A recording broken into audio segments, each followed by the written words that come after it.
you know, if it does happen, that they address that. They did not do so. Good morning. Good morning. Excuse me. Sorry, yeah, no worries. That's all right. Hey, little fella. You're a cute one. Cute little puppy. How old is it? 15. Years? You serious? Is that dog years or? Dog years is 107. Amazing. 105. Amazing, yeah. Incredible, yeah, well, looking good. So this tiny little dog, I thought it was a puppy. It's 15 years old. 105 in dog years. So, anyhow, getting back to where I was monologuing. Good day, sir. UU Safety Net knows perfectly well that UUA moderator Jim Key brazenly lied in what was supposed to be a official UUA apology to victims of clergy sexual misconduct. He brazenly lied by saying that clergy sexual misconduct is committed by only a very small number of Unitarian Universalist ministers. Or he might have said just a small number. It's interesting because one official UUA transcript says a very small number, whereas another one says only a small number. And I actually don't remember him saying a very small number. I remember him saying a small number. And anyway, in any case, there's video footage of what he said, unless the UUA suppresses that. I don't think they've done so yet. But, you know, this is not the worst lie that he said. And just to underline the fact that it is a lie, the fact of the matter is, according to a group of Unitarian Universalist ministers who did an inventory of just how many Unitarian Universalist congregations have been affected by clergy sexual misconduct of one kind or another, you know, did the math by, you know, basically calculating, you know, which, you know, making a list of the congregations that had been affected by clergy sexual misconduct. They stopped counting when they reached 400. 400 is not a small number by any stretch of the imagination, and it should be noted that they just stopped counting. Other estimates put the number as high as 600 or more, or if not congregations, they may be speaking about individual ministers. So it's not clear what that 2/3 estimate is about. I think it may be more about ministers and congregations, but nonetheless, one estimate based on, you know, knowledge of cases and so on puts the number at over 600. And the Unitarian Universalist Association of Congregations only has a little over 1,000 congregations.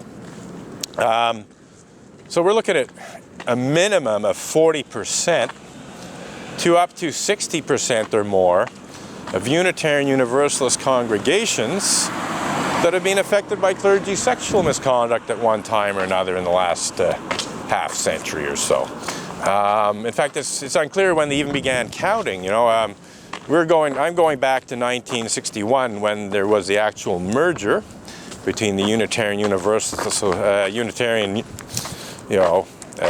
American Unitarian Association and the Universalist Church. You know, they merged in 1961. So I'm assuming that the UUA statistics are, you know, post-merger statistics, you know, that they don't go back before the merger. And so if you go from 1961 to 2015, you're looking at, 54 years. And the fact remains that the actual taking of statistics may not have begun until quite later. In fact, it's my understanding that the Unitarian Universalist Association only began taking clergy sexual misconduct halfway seriously in, well, for sure the 1990s. Early 1990s, they started to deal with it to some extent. There's no question about that. It's a question of whether and to what extent they dealt with clergy sexual misconduct prior to the early 1990s, 1980s, 1970s, and so on. But my point that I'm trying to make here is that there may be little or no statistics for the 60s and 70s and possibly even the 80s. So it remains to be seen, over how many years one spreads no less than 400 cases of clergy sexual misconduct. It might be spread over 20 years or 30 years, in which case, the number of cases per year is higher. As it is, it averages out at something like 8 or so cases per year. It's also very well known that in most cases, Unitarian Universalist ministers who are actually found guilty of clergy sexual misconduct face little or no consequences. At worst, they are defellowshipped as Unitarian Universalist ministers. That's about the worst punishment that happens, but very often, very little happens, and they're even, just shipped off to another Unitarian church to continue on in their ways. In any case, we're coming up to 20 minutes into this protest, and it's been fairly quiet in terms of Unitarians entering the church. I did see a police car earlier pass in front of me, go up the next side street. Whether or not it's related to my protest, I don't know, but we will find out eventually if they do show up. But I would like to say that since, let's see now, I'd say better part of 2 years that the police have more or less stopped interfering in my protest. The few occasions that they did show up one was when a Unitarian, a member of the church, called the police apparently to accuse me of assaulting a female member of the church, when in fact the exact opposite had happened. This female member of the church had barged into me and knocked me to the ground. And I actually gave, this is another typical Montreal Unitarian, just marching by, pretending absolutely nothing's wrong, got this, stare straight forward, as though, definitely doesn't want to see what's on the picket signs, doesn't even want to think about it. So this is, a primary example of the high level of willful ignorance and psychological denial that not only the members of the Unitarian Church of Montreal engage in, but literally thousands, tens of thousands of other Unitarian Universalists engage in. They just don't want to know, they don't want to deal with it. It's not their problem. Anyway, getting back to police interventions. So this was January 5th of 2014, so a little over a year ago when one of the more recent interventions happened. And so, I was like knocked to the ground, got up, brushed myself off, and debated whether or not I should report the assault to the police.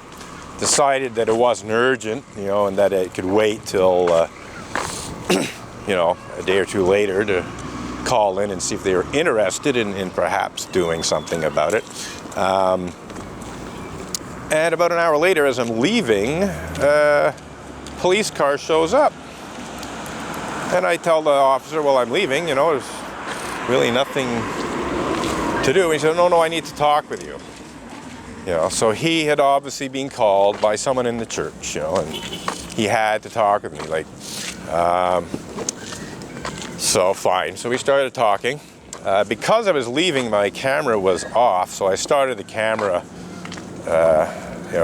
soon, but I missed the first part of our conversation. But we had a nice little chat, and then another police car showed up. So now we have like 4 police officers and me.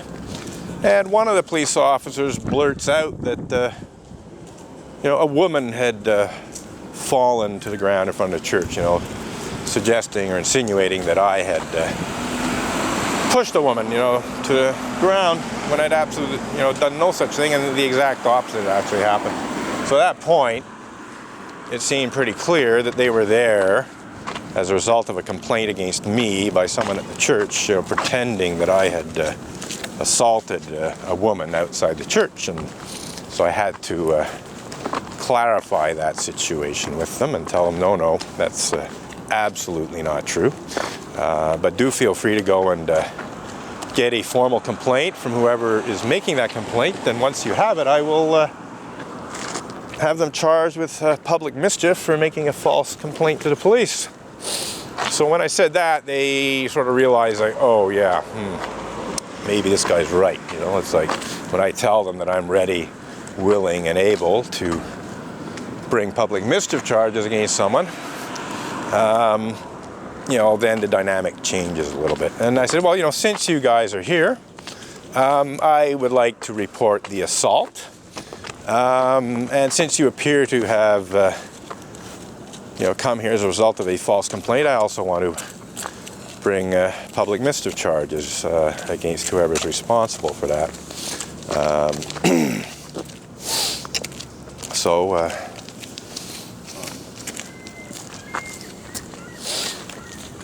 So we filled out a complaint, and police were quite good about that. They did not, to my knowledge, go in and get a complaint from the person who'd called in, as I had suggested that they do.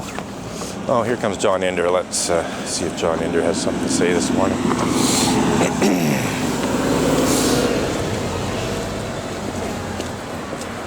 Good morning. Morning. No chalk this morning, maybe next week. Yeah, good luck. Good luck. Luck doesn't have much to do with it, John.